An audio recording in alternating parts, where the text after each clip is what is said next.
You know, I almost felt sorry for the little guy. What? That UG? Why?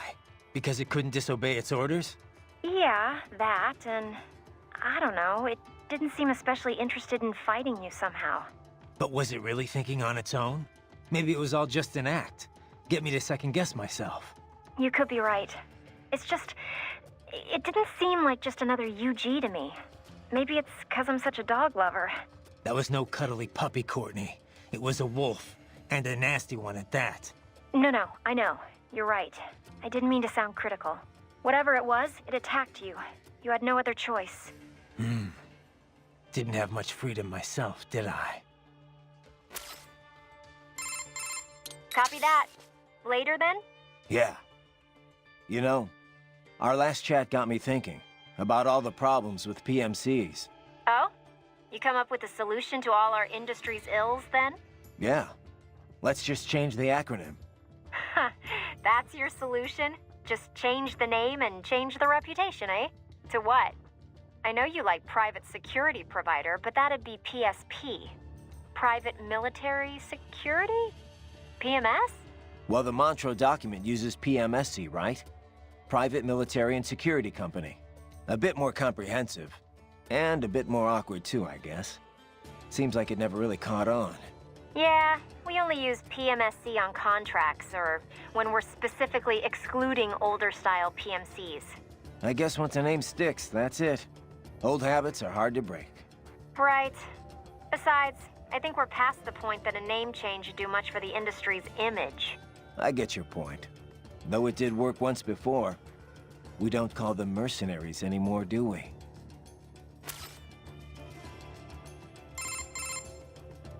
By the way, Raiden, we're not picking up any EXIF codes here either. They're all unaffiliated. Makes sense. We're enemies. Desperado's EXIF code won't match ours, and vice versa. How much do you know about how EXIF works? Not much. Just that it comes up as a positive match for friendlies and unaffiliated for anyone else.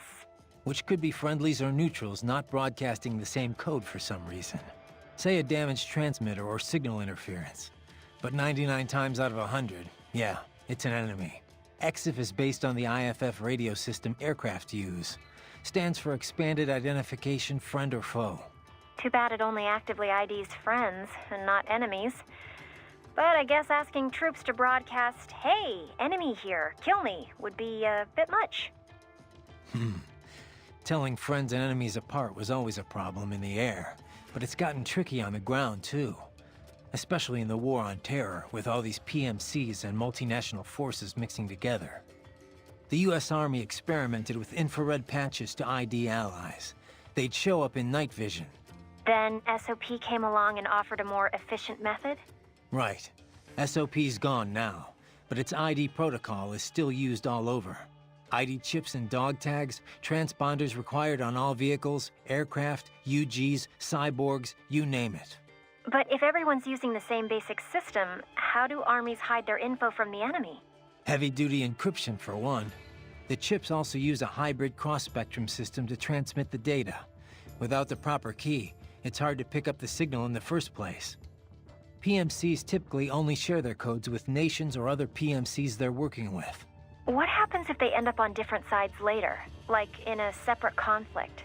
They just generate a new code and encryption key. The point is, EXIF is required on all combat units, but it's pretty easy to hide the signal. And 99 times out of 100, unaffiliated means it's a hostile?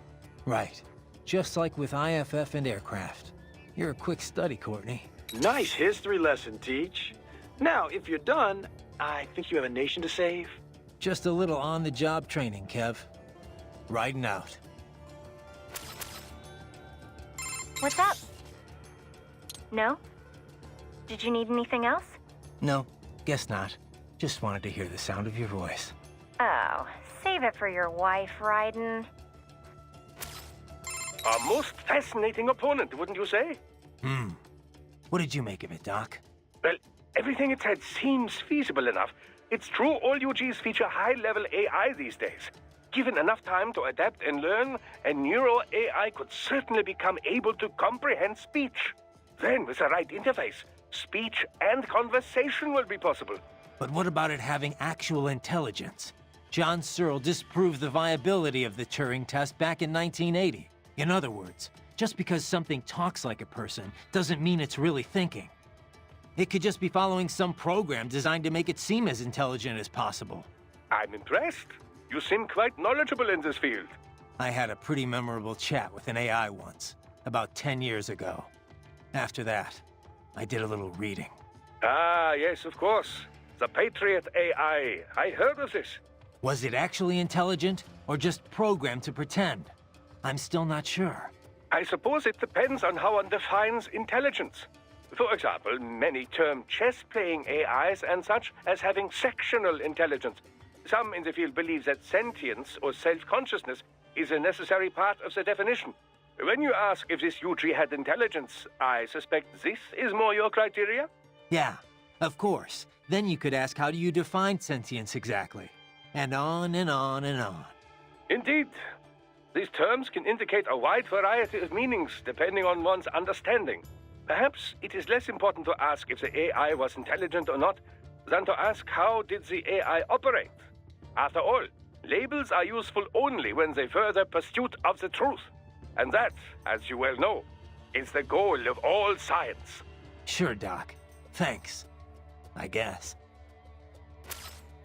Doc, that wolf UG, you think it's possible to repair it? Why do you ask? Just curious. Well, normal brain tissue degrades starting approximately 3 minutes after the heart stops. With neural AI, however, the spin of the internal electrons is retained even after electric power is cut. Assuming there is no damage to the actual AI hardware itself, yes, repairs should be possible. Okay. Whatever state it is in, I would certainly appreciate it if you could bring it back with you. I'll see what I can do, but the mission takes priority. Of course. I would never suggest otherwise. But let's just say this thing is what it claimed to be. You think there are other intelligent UGs out there? Because if that's the case, I've got a feeling future missions are only gonna get rougher. Indeed.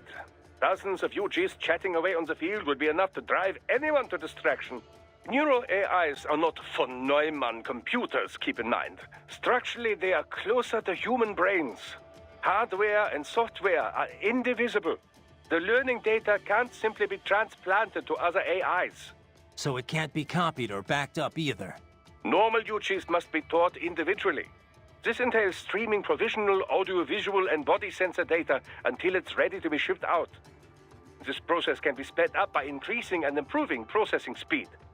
But I have no data on how long it would take to train such an AI how to converse. I couldn't even tell you if there's a training program established for such a thing in the first place. If it is indeed a prototype, it likely learned and honed its skills via the process of trial and error. So it's unique. I cannot say with certainty, but I have not heard of any UG like this before.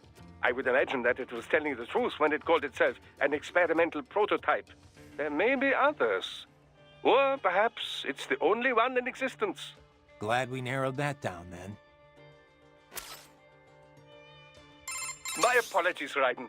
I realize we never concluded our discussion on carbon nanotube muscle fibers. Didn't we? CNT drove major innovations in the field of cybernetics, not to mention unmanned gears.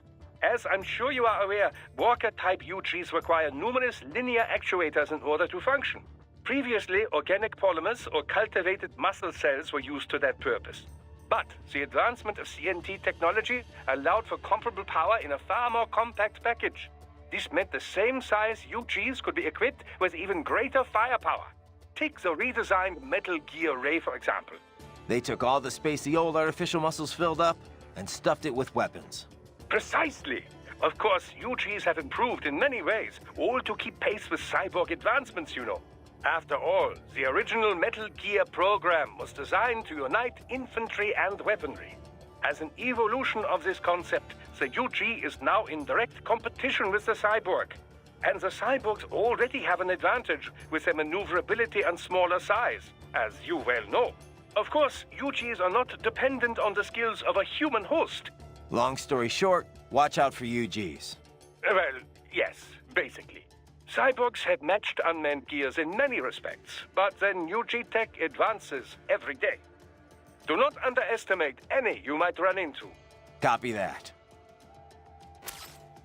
Doc, all the UG talk got me thinking. Why don't we see more manned gears? Ah, yes, with a pilot.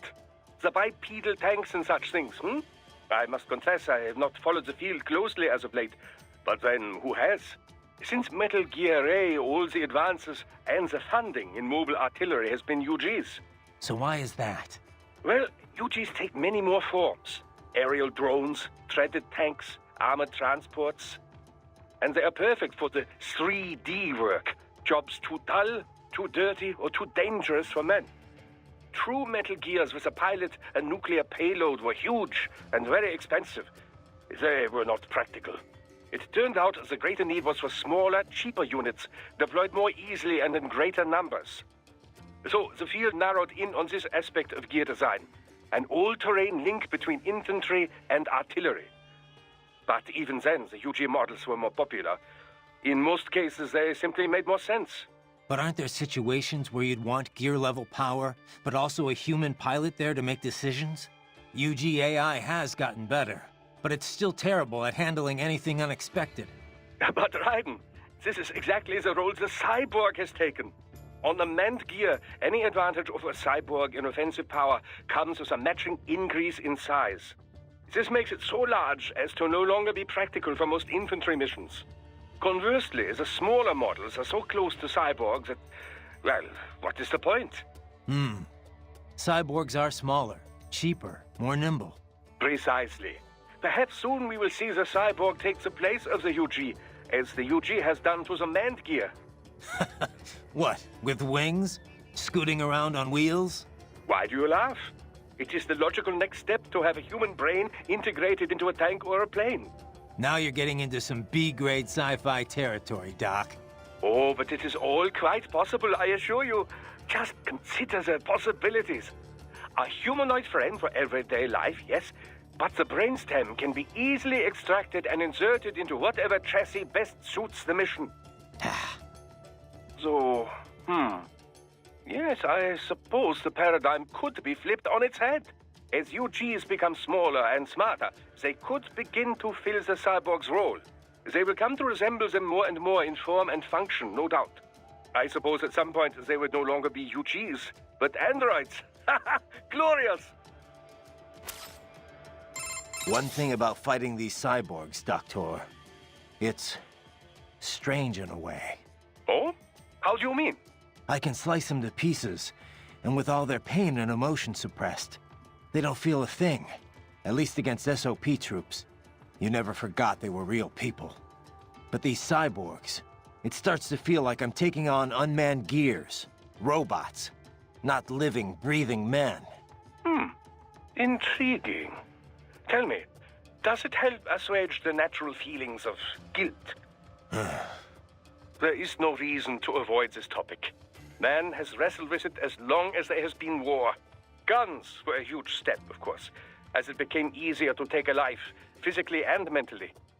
Then, destroying a tank or airplane, where you no longer had to see your enemy's face as he perished. Eventually, remote-controlled drones further distanced the killer from his victim, much like the video games. I suppose cyborg soldiers could be seen as yet another step in dehumanizing death. Maybe. I do feel like I could forget I'm taking the lives of real people here. Well, under normal circumstances, you wouldn't necessarily be taking their lives, strictly speaking. So, as long as the brain is supplied with oxygen, a cyborg can survive most anything, even if respiration is disabled. An emergency supply of liquid oxygen would remain in the bloodstream. The cyborg would enter a state of hibernation, yes.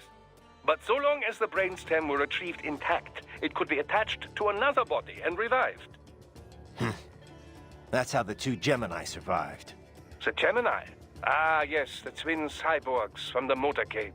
But Desperado cyborgs are different. Physical self-destruction is a fail-safe security measure.